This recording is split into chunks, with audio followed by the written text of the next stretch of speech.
টানা ভারী বর্ষণে ডুবেছে কক্সবাজার শহর।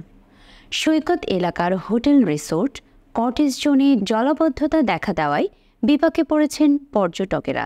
অন্তত 25,000 পর্যটক আটকা পড়েছে হোটেল কক্ষে। জলাবদ্ধতার কারণে তারা কোথাও বের হতে পারছে না। সৈকতের বিভিন্ন পয়েন্টে লাল নিশানা উড়িয়ে পর্যটকদের সমুদ্রে নামতেই নিষেধ করা হচ্ছে।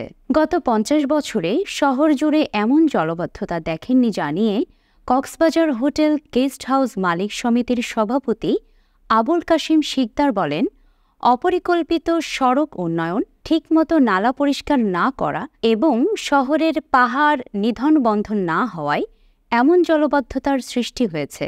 ভারী বর্ষণে পুরো শহরের 8 লাখ মানুষের জীবন অনেকটা থেমে যায়। মৌসুমি বায়ুর প্রভাবে টানা 2 দিনের বৃষ্টিতে কক্সবাজারে ঝোড়ো হাওয়ার সঙ্গে ভারী বৃষ্টি অব্যাহত রয়েছে।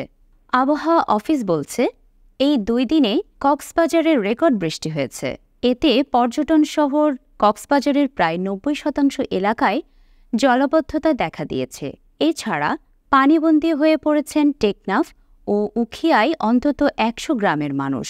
পাহাড় ধসে কক্সবাজার সদরে এক পরিবারের 3 জন এবং উখিয়ায় রোহিঙ্গা ক্যাম্পে অপর এক পরিবারের আরও 3 জনের মৃত্যু হয়েছে।